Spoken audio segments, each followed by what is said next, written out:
Ça, c'est un laminé d'un article du Journal de Montréal. Vous rappelez-vous de cette histoire qui avait fait manchette le 16 juin 1999?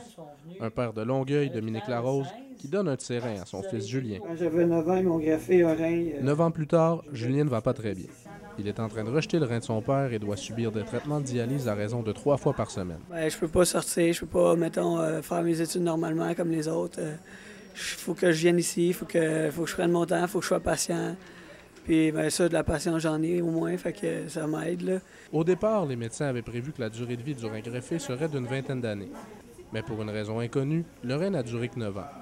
Il faudrait maintenant le remettre sur une nouvelle liste de receveurs. Seul problème, c'est qu'on vient de remarquer qu'il avait de l'eau autour de son cœur.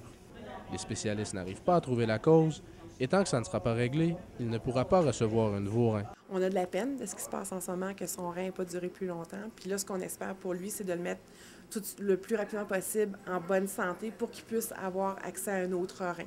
Puis là, c'est ça qu'on est en train de faire en ce moment. On l'a mis en dialyse pour bien nettoyer son sang pour qu'éventuellement, on puisse le remettre sur une autre liste. Il avait 9 ans quand je lui ai donné. Il est rendu à 18. Il a eu le temps de prendre un bon coup, là. Il a grandi, il est devenu adulte, il a pris de la force. Il a probablement pris la force qu'il a besoin pour passer à travers de ce qui va venir éventuellement.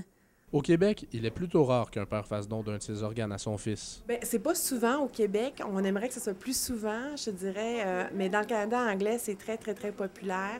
Probablement parce que les enfants dans les autres provinces attendent plus longtemps sur la liste de greffe qu'au Québec. Parce qu'au Québec, on a une priorité pour les enfants. Là, ça m'a touché beaucoup, beaucoup, beaucoup, mais là, maintenant que je vais perdre bientôt, ça fait de la peine, là. Un geste de générosité, mais que les parents de Julien voyaient comme essentiel. C'est normal.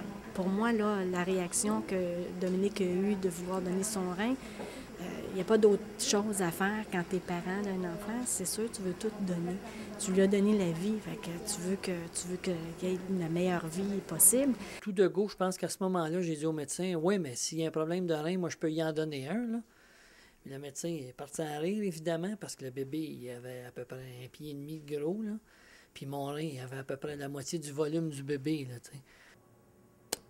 Signer sa carte d'assurance maladie et accepter de donner ses organes à son décès, c'est donner la vie.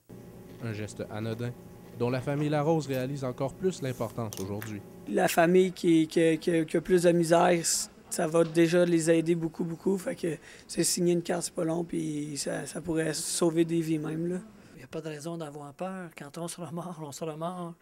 Il ne faut pas avoir peur de ça. Il faut au contraire imaginer qu'on peut rendre service à quelqu'un qui va être dans le besoin quand nous, on sera plus présents sur cette terre. Moi, j'essaie de leur penser, si vous aviez quelqu'un dans votre famille qui avait besoin d'un organe, vous aimeriez ça aussi, pouvoir avoir le droit que la personne que vous aimez, ou même vous-même, ait le droit à ça. Alors, je pense qu'il faut être généreux. En 2007, plus de 1100 personnes étaient en attente d'organes au Québec.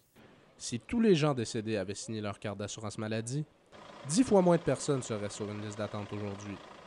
À ce jour, environ 25% seulement des Québécois ont apposé leur nom au bas de leur carte. Si Dominique, lui, n'a pas hésité à donner son rein à son fils, la vie de famille reste difficile. Il faut s'occuper des deux autres, puis il faut que les deux autres aient une vie normale. Ce qui est difficile, c'est que ça demande beaucoup de temps, ça demande beaucoup de présence, puis ça demande beaucoup d'énergie. C'est pour ça que Louise a arrêté de travailler. La venue des deux autres enfants, parce que j'en ai deux autres, ils sont nés là-dedans. Donc, pour eux, ont toujours vécu ça. Ils ne voient pas vraiment l'impact n'a pas été très grand.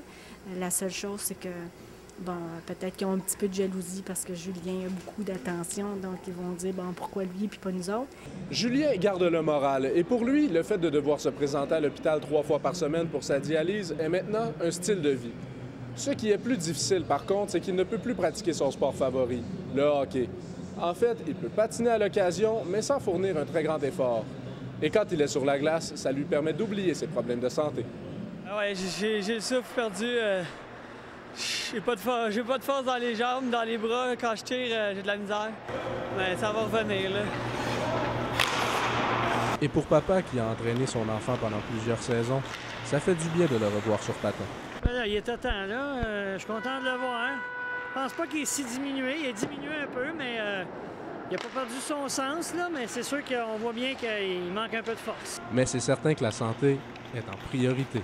Oui, ça fait du bien revenir, mais On va prendre notre temps, pas pressé. En attendant une éventuelle greffe, Julien et sa famille vivent d'espoir. L'espoir de gagner le combat contre la maladie. Charles Allaire Rondeau pour la Cité collégiale, à Montréal.